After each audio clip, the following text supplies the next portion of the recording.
Hey everyone, welcome to today's Explainer. We're diving right into a biological mystery that is honestly just wild. You'd think by now, with all of our scientific advancements, we'd have a perfectly simple, straightforward answer for why you, or the person sitting next to you, naturally favors one hand over the other. But the truth is, what we've actually discovered about handedness is absolutely mind-blowing. It involves hidden power, deep evolutionary math, and fierce competition. We're going to decode the bizarre biological mystery of why left-handedness exists and why it stubbornly persists against all odds.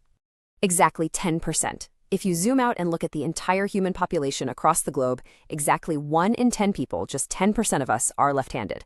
And here's the truly crazy part.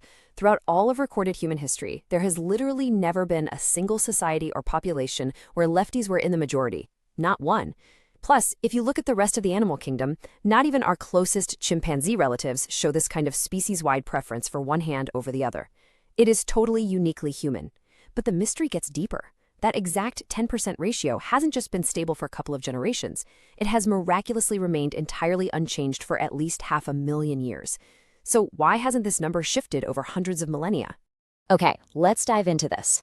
To understand this ancient secret, we have to look long before a baby is even born, all the way back to bipedalism, walking upright.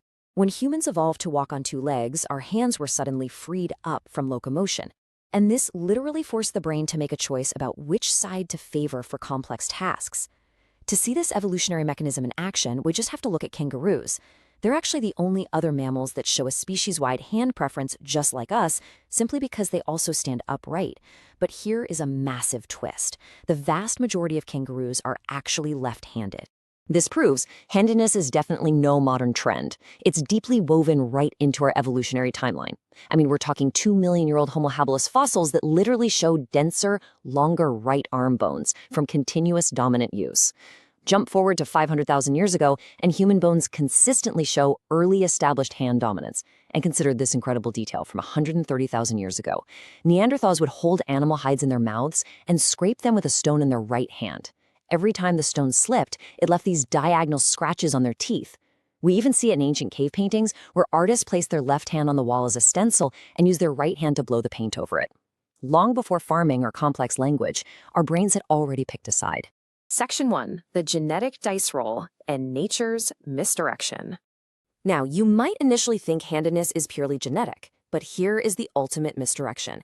Identical twins, who literally share the exact same DNA, can actually have different dominant hands. Genetics definitely sets the probabilities, sure, but it does not lock in the final answer. Let's walk through this genetic math together, because it is fascinating. When you map out the probabilities, if both parents are right-handed, there's a 10% chance their child will be a lefty. If one parent is left-handed, that jumps to 17%. But here is the real kicker, the stat that proves nature's game. Even if both parents are left-handed, the chance of their child being left-handed caps out at a shocking 26%. That is the ceiling. It absolutely proves that being left-handed is a multi-generational game where nature intentionally leaves room for chance. To really grasp this chance element, we have to look at the cross-wiring of our brains. The left hemisphere controls the right side of the body, and vice versa. This comes down to something called the right shift. For about 99% of right-handers, language control, specifically a region called Broca's area, and tool handling are tightly grouped together in the brain's left hemisphere. If you inherit this right shift genetic instruction, your brain strictly delegates those crucial tasks to the left side, making you right-handed. But if you don't happen to inherit this instruction, your brain sends no clear signal. Being left-handed is often simply the absence of this genetic instruction, leaving the ultimate choice entirely up to biological luck. Section 2, the game theory advantage, survival in a right-handed world. We're going to decode the brutal evolutionary mathematics that keep left-handers perfectly balanced in the human population, especially focusing on how rare advantages persist in highly competitive environments. I want to pose this provocative mystery directly to you. Think about it. If humans are essentially programmed with a genetic tendency to be right-handed, why hasn't the number of left-handers just hit absolute zero over the last 500,000 years? We live in a world that is practically custom-built for right-handers. From everyday shared tools like scissors to those incredibly awkward school desks, society constantly puts lefties at a severe survivalist disadvantage. Living in a world built entirely against your natural physical mechanics is a massive hindrance. So really, why haven't they died out? And this brilliantly illustrates the answer. The secret reveals itself when we look at sports, which act as a perfect modern mirror for ancient combat. Contrast interactive head-to-head combat sports, like cricket, baseball, and mixed martial arts, against solitary sports, like golf. In competitive environments where humans directly face off against one another, a brilliant evolutionary strategy starts to emerge. Let's look at exactly how that strategy plays out. Lefties aren't physically stronger or faster than right-handers, but in combat or sports, they possess what we call the surprise advantage. Because 90% of the population is right-handed, competitors spend almost all of their time training against other right-handers. When a lefty steps up, their mirrored stance is totally unexpected. This creates a massive microsecond combat advantage that can literally be the difference between winning and losing. It allows lefties to essentially weaponize their rarity. It's exactly why legendary left-handed cricketers like Yuvraj Singh and Sourav Ganguly were so spectacularly successful. They thrive by leveraging an unexpected competitive edge. But watch what happens when we completely remove the opponent. 4%. In a solitary sport like golf, the player is only competing against the course itself. Because there's no direct opponent, that brilliant surprise combat advantage entirely vanishes.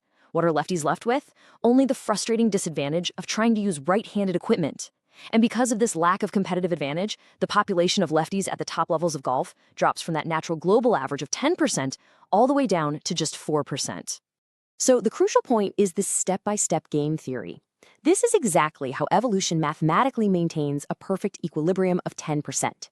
If the left-handed population grows too large, the element of surprise disappears. They're no longer rare, their evolutionary combat advantage vanishes, and their numbers naturally drop. But on the flip side, in step 2, if their numbers drop too low, their extreme rarity makes them incredibly dangerous and successful in combat. Their survival rates spike and their numbers rise right back up. It is a meticulous mathematical balancing act. Section 3, the flexible brain and historical truths. Now, what's really interesting about this slide is examining the actual physical architecture of the brain and confronting the rather dark history of how society has treated left-handers over the centuries. Does a left-handed brain operate differently? Yes. Psychologist Chris McManus notes that a right-handed brain has very strict boundaries for which hemisphere does what, but a left-handed brain is, quote, a bit more spread out and less strict. Because their neural networks are more distributed across both hemispheres, left-handers actually have faster communication between the two halves of their brain. And that distributed architecture has a stunning real-world benefit. Because of their flexible neural networks, if the speech area of the brain gets damaged, lefties often recover much faster. Why? Because the other hemisphere is already flexible enough to step in and help take over the load. This brilliantly proves that left-handedness is a deliberate biological network established before birth, not some acquired habit or a physical defect like people used to believe. Yet, despite this brilliant biological flexibility, human history has been incredibly cruel to left-handers. Just look at our languages. In Latin, the word for left is sinister, literally meaning evil. In French, gauche means clumsy. And in English, the word right literally translates to being correct. For centuries, schools treated left-handedness as a disease, forcing children to tie their left hands behind their backs to retrain them. But these forced interventions always failed, because you absolutely cannot train away a 500,000-year-old evolutionary defense mechanism. Which leaves us with this final, super provocative question to ponder. As you walk down the street today, surrounded by perfectly tailored right-handed architecture, is our species still maintaining this precise 10% ratio?